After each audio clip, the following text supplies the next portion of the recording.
O vício em pornografia é uma adição. Que o paciente que tem esse vício, ele libera dopamina, que é o hormônio do prazer, da satisfação.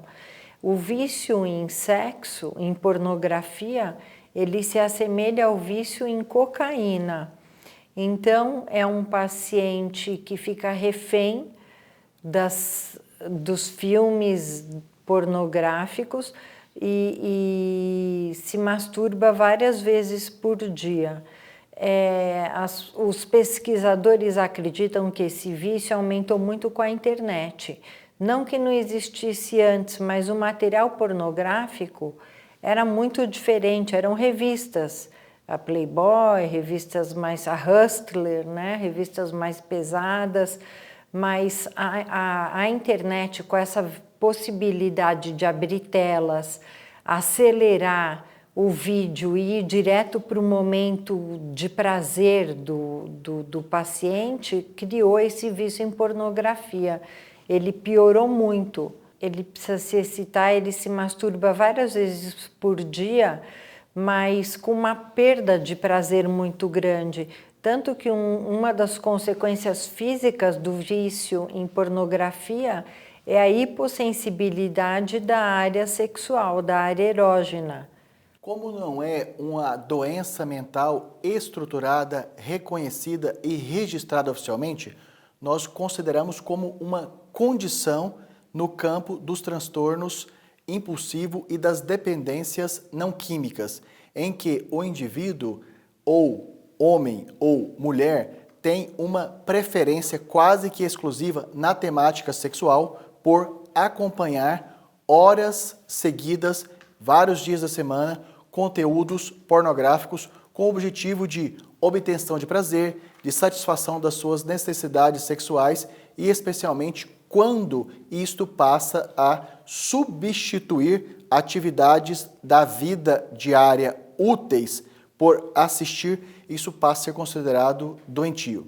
O vício em pornografia é caracterizado pelo consumo contínuo, crescente desse tipo de informação e que cada vez mais que a pessoa tenta ou objetiva interromper ou reduzir, ela é tomada por um conjunto de características que assemelham à abstinência de substâncias químicas, como, por exemplo, ter taquicardia, sentir o coração disparado, apresentar insônia, boca seca, tremor e, especialmente, um desconforto emocional marcado por ansiedade e como se fosse uma necessidade contínua, de modo que os pensamentos que deveriam estar voltados para questões multitemáticas passam a ficar cada vez mais restritivamente relacionados a esse assunto e algumas vezes até praticamente exclusivamente focado nessa temática de busca, consumo, variedade de obtenção de prazer, que inicialmente costuma ser apenas para a satisfação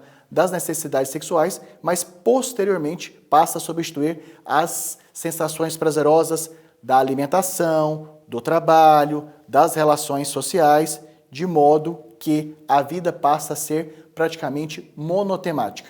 Muitas pessoas assistem pornografia, até casais, para fazer o pródromo sexual. Nem todas as pessoas que assistem pornografia ficam viciadas. Muitas vezes apimenta a relação, ou a pessoa quer assistir, se masturbe pronto, de vez em quando. O que conta como vício é a frequência e intensidade. E é esse paciente que se masturba várias vezes por dia, abre várias telas, acelera para ir no momento de prazer e muitas vezes a sua vida pessoal fica danificada. Cada vez mais, então, se tem, digamos, uma interpretação social que isso está permitido, especialmente quando se tem garantida, ou pelo menos na perspectiva que há uma garantia da privacidade, de modo que tem os canais por assinatura, que o indivíduo tem uma sensação que está fazendo aquele consumo sem que outras pessoas possam criticá-lo, condená-lo, avaliá-lo e que isso possa prejudicar o seu dia a dia.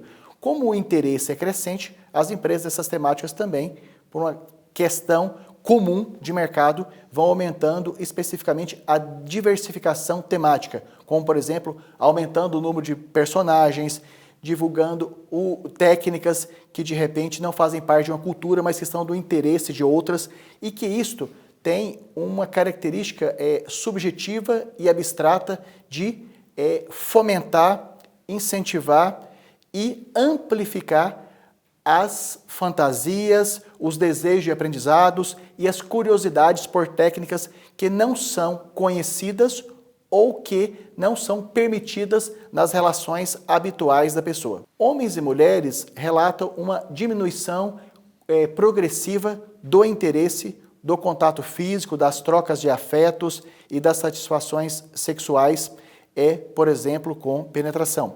Outros trazem um relato, especialmente os homens, que passam a ter uma ereção muito mais interessante e prazerosa durante a masturbação do que durante as relações sexuais propriamente ditas no contato interpessoal.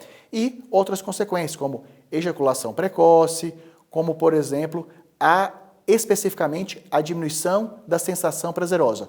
Ou seja, essa fronteira, esse limite de quando os indivíduos passam a ter interesse, busca e sensação prazerosa maior através das imagens do que nas relações reais, isso é uma parte muito preocupante, porque muitas vezes, inclusive, posteriormente, o indivíduo vai ter muita dificuldade de restabelecer relações afetivas, ter relações familiares que incluam atividade sexual e especialmente a obtenção de prazer e a disponibilidade de ter a sensação prazerosa mútua. Essa é uma outra consequência do vício em pornografia. Ela altera as possibilidades de vínculos com pessoas reais. São pessoas que não conseguem mais ter relações sexuais com pessoas reais, não conseguem nem mesmo se relacionar e socializar. Os alertas, eles constituem especialmente quando a pessoa começa a ter prejuízos, ou seja, ele deixa de cumprir prazos, como, por exemplo, teria que fazer um pagamento até as 22 horas da noite, ele não consegue interromper para poder fazer o pagamento daquele boleto, porque ele não consegue interromper o assistir contínuo desse filme. Quando horas que ele ou ela deveria estar descansando e dormindo, está assistindo, buscando novos canais, novos conteúdos, para uma satisfação que não tem limite. E quando também atividades do relacionamento sexual real com outra ou outras pessoas passa a ser menos interessante, menos estimulante e especialmente quando há alterações físicas no contato sexual real, ou seja, que passa a ter disfunção erétil, ejaculação precoce, desinteresse pelo contato físico e as relações afetivas. Tem muitas pessoas que experimentam cocaína e que não ficam aditas da cocaína. Eu acho que a medicina não sabe responder essa pergunta, mas talvez seja uma mistura de fatores genéticos, com personalidade, com determinação. Muitas meninas hoje em dia são viciadas em pornografia também. Antigamente era um padrão masculino. Hoje a frequência, a divisão no Brasil é de 60% para homens e 40% para mulheres. As mulheres não eram aditas antes. Eventualmente um jovem se masturbar vendo um vídeo, tudo bem, não é ruim, faz parte. Agora, se ele começa a ficar adito e quer cada vez mais ter várias masturbações por dia, ver vários filmes, várias telas abertas, e isso causar um impacto na socialização, nas relações reais dele, aí isso é uma doença.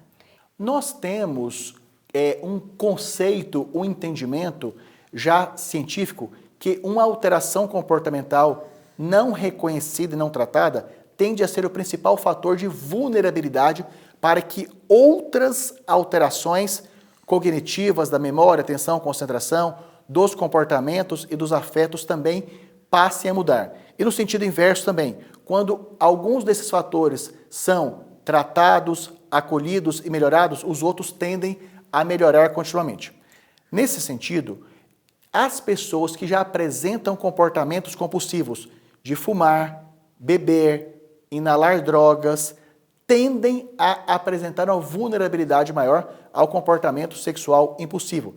Da mesma forma que as pessoas que apresentam dependências não químicas, como, por exemplo, compra compulsiva, como, por exemplo, agressão, como, por exemplo, jogos impulsivos, também tem uma vulnerabilidade biopsicossocial, uma vulnerabilidade pessoal, uma probabilidade pessoal maior de desenvolver essas questões relacionadas ao vício em pornografia.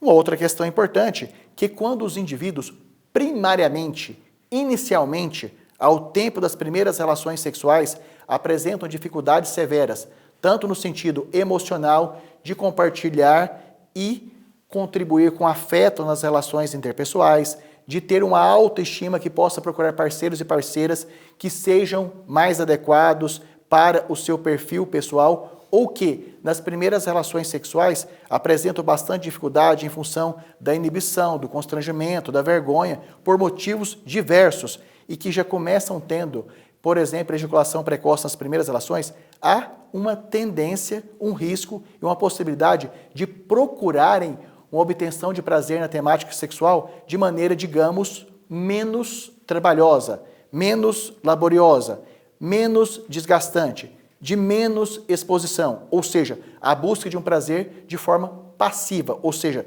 entre o indivíduo e as imagens estáticas de vídeos ou até em ambientes onde tem esse tipo de apresentação. São interesses diversificados, especialmente a busca de informações, imagens e técnicas que não fazem parte do dia a dia da vida de relacionamento das pessoas e, especialmente, uma tendência da amplificação das fantasias, que algumas vezes não podem ser colocadas em práticas por motivos diversos, como, por exemplo, estar casado, estar em um relacionamento sério, e que há uma interpretação subjetiva que, quando se tem essa possibilidade visual, está preenchendo lacunas que não estão completas no relacionamento. Especialmente nós falamos dos transtornos e dos sintomas ansiosos, de modo, por exemplo, nesse caso a pessoa passa a ter sintomas na falta ou na tentativa de diminuição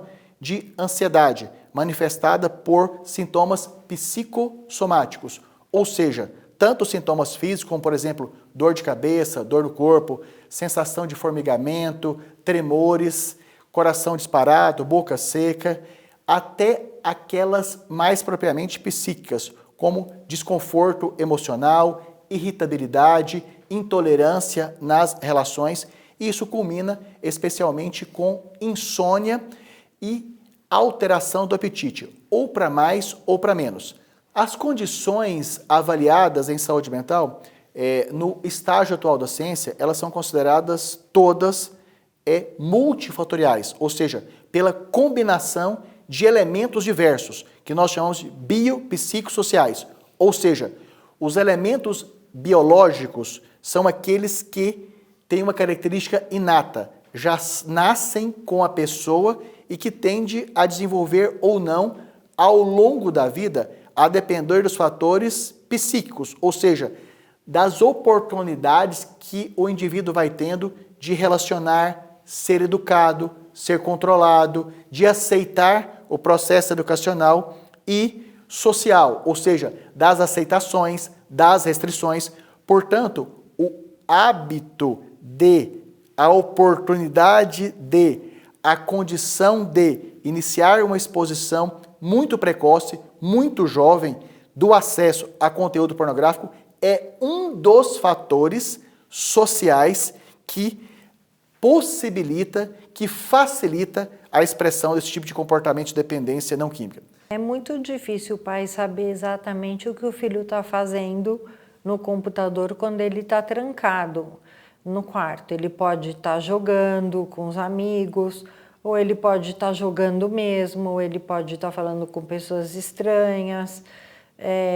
Talvez os pais precisem ficar mais atentos, fazer aquela pesquisa de que sites o filho visitou. No trabalho, são pessoas que não conseguem se dedicar, elas precisam muitas vezes parar o trabalho para ver pornografia e se masturbar. São pessoas que acabam ficando com déficit de memória. O vício em pornografia pode criar um toque, pode criar até um transtorno de déficit de atenção, depressão. O diagnóstico psiquiátrico deste tipo de dependência não química inclui inicialmente a realização de exames para ver se esse indivíduo tem alguma alteração física que leva a um comportamento sexual, digamos, diferente da média. Em segundo lugar, busca verificar se tem o uso, abuso e dependência de substâncias psicoativas, álcool e drogas. Em terceiro lugar, procura-se questões contextuais, ou seja, se há motivações das relações interpessoais sexuais que possam ter levado o indivíduo a ir por esse caminho predominante de busca nessa temática sexual. E só em quarto lugar que nós vamos considerar esta como sendo uma condição clínica, ou seja, de aspecto doentio que é preciso de tratamento. Os comportamentos exagerados que substituem atividades úteis por esta temática de busca do consumo compulsivo por temática pornográfica são tratados quando há necessidade medicamentosa em relação aos sintomas periféricos. Por exemplo, se há insônia, o tratamento da insônia. Se há ansiedade, o tratamento da ansiedade. E se é essencialmente compulsivo, de tratamentos que possam conter essas expressões exageradas, essas expressões excessivas, essas expressões causadoras de consequências negativas em todas as esferas do funcionamento pessoal. A maioria das vezes, se não todas, todos os tratamentos psiquiátricos medicamentosos, quando são necessários, inevitavelmente precisam do concomitante, do simultâneo tratamento psicoterápico com psicólogos ou mesmo psiquiatras que atuam nesta área. Tanto a psicoterapia individual como em grupo. São pessoas que perdem um pouco o traquejo social, né? Elas vão ficando com uma certa fobia social.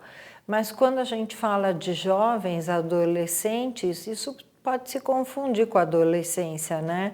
Os adolescentes podem não ter um repertório social e serem tímidos e estão no meio dessa explosão hormonal. Eu acho que fica mais fácil reconhecer quando o paciente já fez 25, 30, 35 anos e começa a ter comportamentos esquivos, de pouca socialização, não render no trabalho, ficar muito isolado no quarto.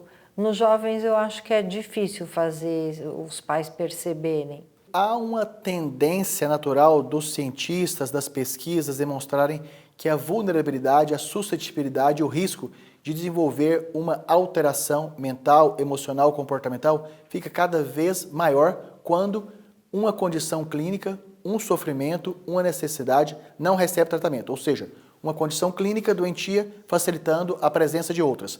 Então, nós temos os dois sentidos da via, tanto pessoas com sintomas depressivos e de TDAH que buscam, analisam, pesquisam e passam a entender que a busca de um prazer, digamos, menos trabalhoso, como, por exemplo, passivamente estar assistindo a um conteúdo pornográfico possa trazer prazer, satisfação, substituição das sensações de tristeza e dificuldade de comportamento através do comportamento sexual excessivo do consumo de pornografia, e o sentido contrário, dos indivíduos que começam inicialmente sem nenhum adoecimento mental, mas pela busca de um prazer alternativo ou por indicação de amigos, por recomendação que obteve de outras pessoas que estão sendo felizes, o que parece já aceitável que este é sim um fator de risco para que a pessoa replique esse tipo de comportamento ao longo da vida, se não tiver acolhimento, educação, psicoterapia e especialmente estabelecimento de limites. Porque se a partir da visualização, se a partir do assistir comportamentos agressivos tiver a tentativa de reprodução de comportamentos agressivos semelhantes ou mesmo distintos, e esses forem em um ambiente que são permitidos e aceitos, eles tendem a ser reforçados e entrarem numa progressão destrutiva.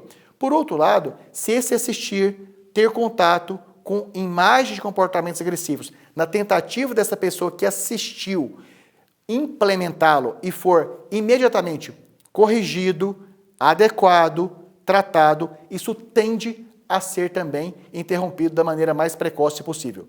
O entendimento que a explicação social, a divulgação, a multiplicação dos conhecimentos que comportamentos sexuais de observar, assistir e continuar consumindo conteúdos pornográficos, eles podem e tendem a evoluir para uma condição doentia com necessidade de tratamento. Então, a maneira mais social de prevenir é através da informação. Nós temos, como a maior parte das avaliações em psiquiatria e psicologia, a classificação das condições em gravidades leve, moderada e exacerbada. Quando ainda está em condições leves, ou seja, que não está tendo prejuízos físicos, nem no trabalho, nem nas relações, nem nas obrigações, muitas vezes apenas o desejo voluntário de replanejar, de reduzir ou até de interromper tem sucesso por parte da pessoa que deseja interromper ou reduzir de modo a não atrapalhar. Quando isso está numa intensidade moderada, ou seja, intermediária, em que, por exemplo, se fazem tentativas de redução, mas quando isso acontece tem um desconforto físico, emocional, ou quando já se começa a ter uma preferência por esse tipo de comportamento ao invés das relações reais, já há uma dificuldade maior de ter essa mudança apenas pelo esforço próprio. E quando está em um estágio grave, em que, de fato, muito tempo está sendo substituído da vida útil, geral, politemática, para essa obtenção de prazer, ou que já começa o dia cansado pelo fato de não ter dormido à noite por essa motivação, e especialmente quando começam a acontecer comorbidades, coexistência de outras condições ao mesmo tempo, como, por exemplo, mudança drástica do hábito alimentar, como, por exemplo, mudança intensa do padrão de sono, mais concomitante uso de álcool e drogas, ou outras compulsões, como compulsão por compra, compulsão por jogos. Nesse caso, impreterivelmente, precisamos ter todos esses tratamentos e, especialmente em algumas situações mais graves, até a internação psiquiátrica para o tratamento multiprofissional. O tratamento é principalmente terapia e é abstinência, assim como é com as outras drogas. Os terapeutas sugerem 1 mês de abstinência, o paciente vai ficar privado de todos os tipos de acesso a material pornográfico, de estímulos e a gente começa com a abstinência e depois o paciente se engaja num processo terapêutico de terapia cognitivo-comportamental até para ir voltando à vida, aprender a se socializar, a vincular, a sair com pessoas, a ter namorados. Existe uma mistura, é multifatorial, né? Ainda não é muito estudado, mas pode ser genético, sim. Na verdade, a pessoa que é viciada em pornografia, ela acaba tendo uma disfunção erétil ou um retardo de ejaculação, uma ejaculação precoce. É ao contrário, ela vai sofrer de doenças sexuais, não vai virar um abusador, ela própria vai desenvolver doenças sexuais. A disfunção erétil, a dificuldade de ereção e alterações na ejaculação, ou ejaculação precoce ou retardada. E vai ter uma dessensibilização da zona erógena também. Então, é um paciente que não socializa, então a autoestima é muito dependente do olhar da outra pessoa. Se a outra começa, na verdade, na relação dia a dia de mãe e filho. Se a minha mãe me olha com um olhar apaixonado, eu vou achar que eu sou uma pessoa legal porque ela me adora. Eu sou especial para ela, então eu vejo no olhar dela que eu tenho um valor. A autoestima depende da admiração externa. E como essas pessoas são isoladas, não têm amigos, não têm namorados, existe um prejuízo na autoestima. Eles provavelmente acham que não conseguem ter ninguém, só ter esse prazer masturbatório silencioso sozinho. A tendência do indivíduo com esse tipo de comportamento é ter um empobrecimento, um afunilamento, uma diminuição das relações interpessoais gerais, até porque passa a ter uma temática que ainda é passível de tabu, de estigma e até de pegar mal nas conversas do dia a dia. Mas, ou a diminuição dessas relações, por exemplo, do homem que está com esse comportamento e que tem amizades com mulheres, com outros homens, tende a ficar mais restrito às amizades com os homens e restrito às amizades dos homens que também gostam, toleram e aceitam esse tipo de comportamento. E a preocupação maior é de quando a pessoa, tanto já tendo relacionamentos interpessoais, afetivos, de namoro, de casamento ou de outro tipo de relacionamento interpessoal, passa a ter cada vez menos interesse, disponibilidade e prazer, substituindo progressivamente e algumas vezes até exclusivamente por esse tipo de conteúdo comportamental. E a preocupação é extrema quando os interesses de diversas temáticas pessoais, quer sejam trabalho, familiar, alimentar, de prazer, diversão, passa a ficar cada vez mais restrita, chegando a alguns pontos extremos de ficar exclusivamente nessa temática.